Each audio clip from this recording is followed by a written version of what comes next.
A while back, I had to call the national hotline of my internet service provider about a problem I was having with my TV channels. The young man in Paris who answered me was relatively helpful, but was unable to solve my problem, which was related to the fact that I was based in Réunion.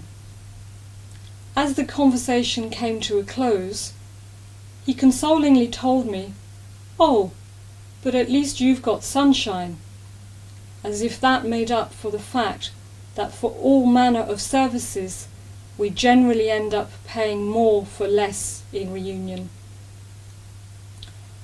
As a long-term inhabitant of Réunion, a recurrent grumble of mine is the propensity of others to slap the label of exotic paradise onto tropical islands.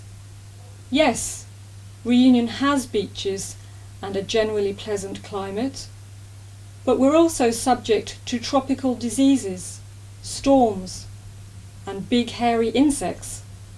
Many islands such as Réunion can be more or less remote, difficult, and/or expensive to get from and to, and this can be reflected in consumer prices as well as indirectly in the level of employment. The creation of the tropical paradise that tourists want, palm trees, hotels, electricity, running water, sandy beaches, and Wi-Fi, often comes at a high environmental price, as our Mauritian neighbours are beginning to realise. The belief that tropical islands are paradise is recent. The biblical concept of Eden was very different, and for centuries tropical destinations such as Réunion were a source of unbearable heat, illness, fear, and even death for the European settlers as well as the slaves who were forced to work there until they dropped. The notion of what is exotic is also worth pondering. Last year I was interpreter for some Czech clients. While appreciating their surroundings, they wondered where people in Réunion went for a holiday.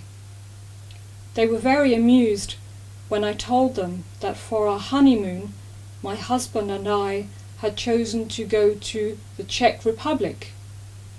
It was different from our everyday life in Réunion and thus exotic to us.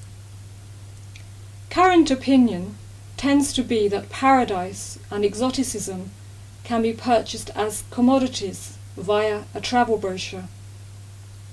The idea that they may be bought could prevent people from looking for a different kind of paradise, one that is closer to home, rather than projecting it onto islands half a world away.